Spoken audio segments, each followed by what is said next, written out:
In this video, we're going to learn how to use the AI pilot in the OH-58 Delta Kiowa Warrior from Polychop.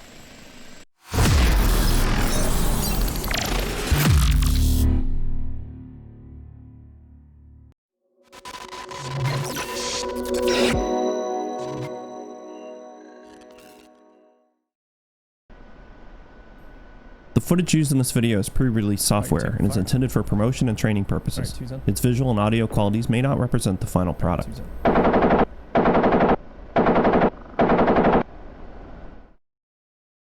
Alright guys, welcome aboard the OH-58 Delta Kiowa Warrior from Polychop for DCS World, and today we're going to take a look at how to use the AI piloting in the aircraft. And what I mean by AI pilot, of course, this is a two-seat aircraft and it really needs two people to operate. The mass-mounted sight is all controlled over here on the left side, but the whoop-ass switch is over here on the right side. So our ability to operate as a single pilot is hampered by this ability. You can map everything to actually operate. So you can see I'm moving the MMS based on what I've got mapped for that cyclic over there. But again, this is very challenging to try to do this while maintaining a stable hover. The OH-58 Delta does not have any sort of hover modes or any sort of automatic pilot like that. So Polychop has integrated an AI system, much like we see in other modules that are two-seat. But I love the way that this is integrated. I'm actually excited about this. It's been seamless so far, and I want to share it with you on how we're going to make that work. So let's take a look at our controls and see what we need to have mapped. All right, so I'm going to go to Copilot, AI Pilot, and this is where I've got things mapped. You can also do this from the pilot side as well, but I've just got it mapped out here. All right, so we've got several controls under the AI Pilot. We've got adjust heading, decrease, increase, decrease altitude, speed, follow flight path, so on and so forth.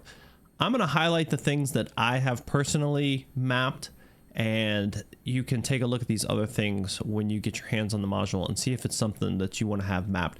Having these at the ready on my controls has been very helpful. So I'm going to point out the things that I have found and we'll talk about in this video. Adjust heading left and right. We're going to use that, of course, while flying, but also at a hover. Decrease altitude, decrease speed. Hover drift left and right. This is super valuable when we're sitting in a hover position and we're trying to find that target and there's a tree in the way or something, the guy's moved. Being able to hover left and right, very helpful. Increase altitude and speed goes without saying. Perform hover, so he's going to move into a hover position. We'll talk about that and sort of some little things to just keep in mind with that. Pilot AI on and off. Think of this as a transfer of controls, and we'll show that in action, but that's essentially what you're doing is you're handing over the controls, and the AI will acknowledge that through voice. And then Pilot AI HUD. This is the thing that I think adds a lot of power to the whole process, and we'll take a look at that here next. All right, so I've got that AI HUD mapped to my controls, and I've got it real simple for me to get to.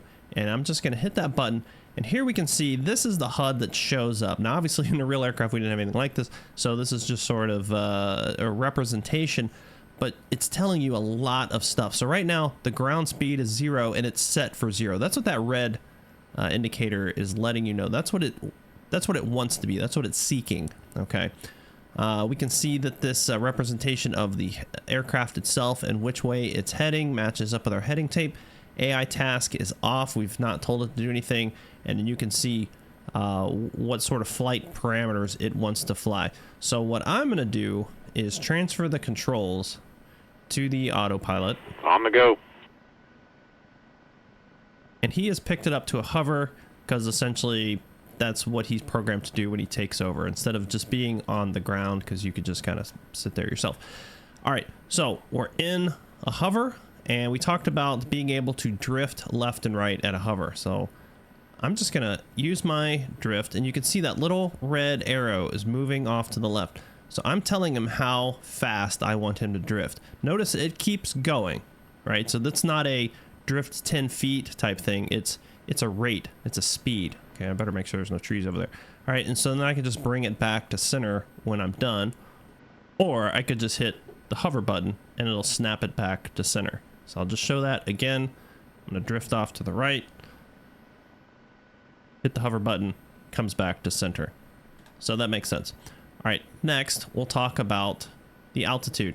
So I'm pressing up on the altitude. You can see that that little red line has gone up to a barometric altitude of about 35. We'll take it up to 35. Now, one thing is a little sensitive, and it is one of my pieces of feedback to them, is maybe just take down a little bit of sensitivity. It's hard to get at the exact spot that you want, but you can see that he's climbing up. He's not going super crazy, and we're climbing up to that number that he's got established. So I'm going to bring it back down. We've got a little bit of shake, but you see he's not putting himself into a vortex ring state. And I'm just going to bring that altitude back down to something manageable.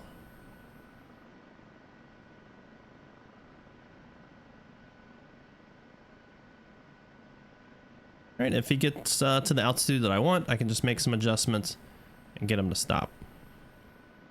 Speed, pretty much the same thing. I'm going to press forward on the speed. You can see that the AI task has changed to cruise. But since we're at a hover,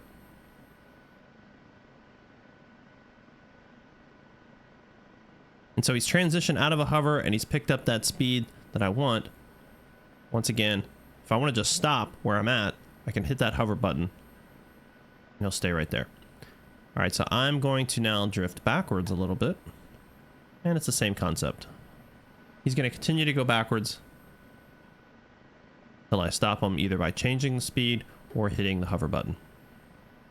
And the last thing is the heading. I'm going to turn right and left, and what I'm doing is I'm holding the button down now, and you can see that red mark is off to the left. If I release it, wherever I release it, that's where the red arrow is going to stay, and then he'll stop at that position. I accidentally pressed forward a little bit, which changed him into cruise. That's fine. I'm just going to hit hover. We'll come to a hover. Now, going back to the controls again, there's a few that we can add to our repertoire. We got follow, flight plan, go to the next route point. So you're getting a lot more detail into using the actual flight plan. Land, just telling them to land. Orbit left and orbit right. And then here's changing how he flies. So a level flight, terrain flight. Perform 8s. This is a technique that we've used in the OH-58 because of the way that the mass-mounted sight operated. You would fly in a figure-8 pattern. It would allow you to maintain the sight directly on the target while not getting far away or getting closer to the target. You can also set heading to MMS. And so this will be a command that allows the AI to know that you want it to turn the aircraft to face the MMS.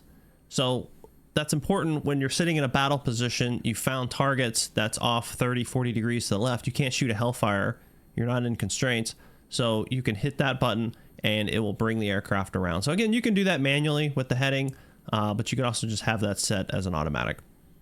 All right, so I'm going to bring us up a little bit of altitude and we'll start flying here. Now look, the AI is not 100% perfect with regards to avoiding terrain and making snap decisions. All right. You want me to do what? Yeah, you fucked me on that one. So it's not something that you want to completely leave your hands off and let him fly without keeping an eye on him. All right, so treat him like he's a brand new pilot, but we can make those same heading adjustments just like we did before. I'm gonna get a little bit more speed. And if we see that we need a little bit more altitude, I'll just punch up a little altitude. So am I saying that you should leave it to the AI to fly this aircraft dynamically? Of course not. This is your transition. This is allowing you to do other things, such as jump over to the left seat. You can see that the AI is still in control. I can still make adjustments to the AI, but now what I can do is get him set up to where I want him to go.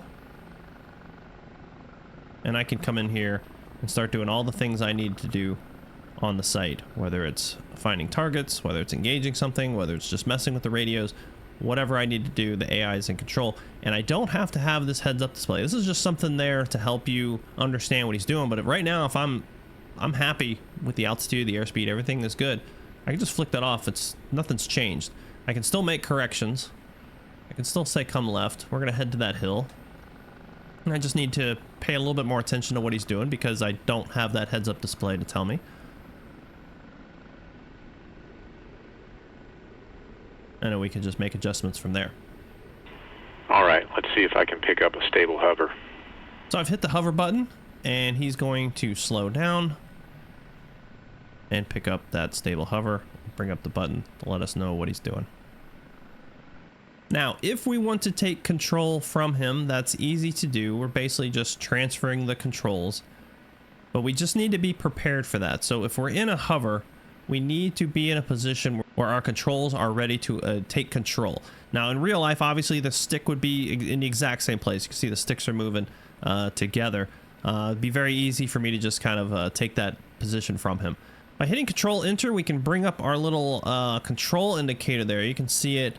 I'll bring it over onto the screen so you guys can see it, but I can see now what I've got versus what he's got. So we can see that my red collective, if I were to take control right now, we're going for a ride.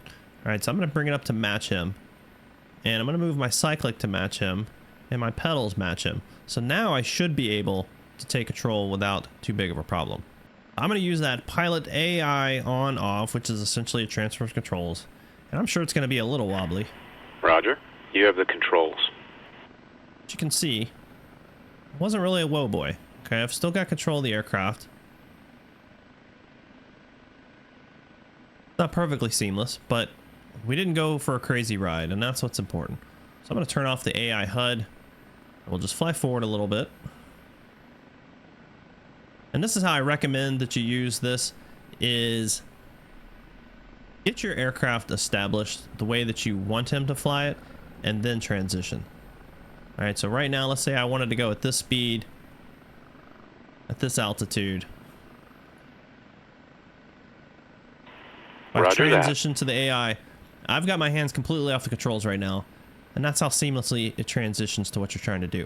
Now, the things that you need to be careful of is going full bore 90, 100 knots in a straight line and then tell him to hover.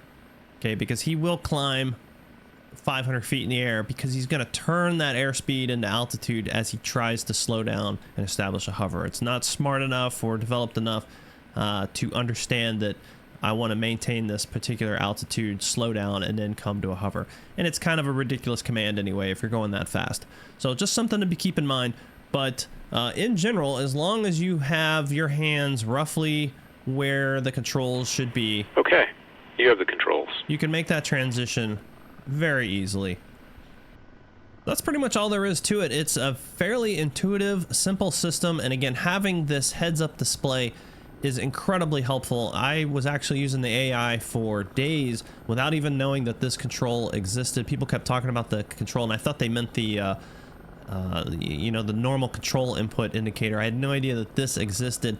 But once I discovered it and started playing around with it, it made a lot more sense as to what the AI was trying to do. I didn't understand. I thought he was just climbing in increments. Sometimes it felt like he just continued to climb. Sometimes he stopped climbing. I didn't really understand it. But once you know how to bring up this display and start to look at it, it makes a heck of a lot more sense. Thanks a lot for watching, guys. I hope you learned a lot with this. I hope that this will make the Kiowa a lot more enjoyable for you. It should, because now you don't need to have somebody with you to use this aircraft the way that it was intended. You can set up in a battle position, look up over the trees, and know that the aircraft is not going to go crazy while your head's down in the screen. So big thanks to Polychop for actually putting the effort into this to make the Kiowa more viable for single players. And thanks again for them letting me take a look at the aircraft and share this information with you. And as always, a big thank you to Patreon and YouTube members, subscribers. It helps so much, and for those of you who are willing to hit that subscribe button, it is greatly appreciated. All right, guys, we will talk to you next time. Take it easy.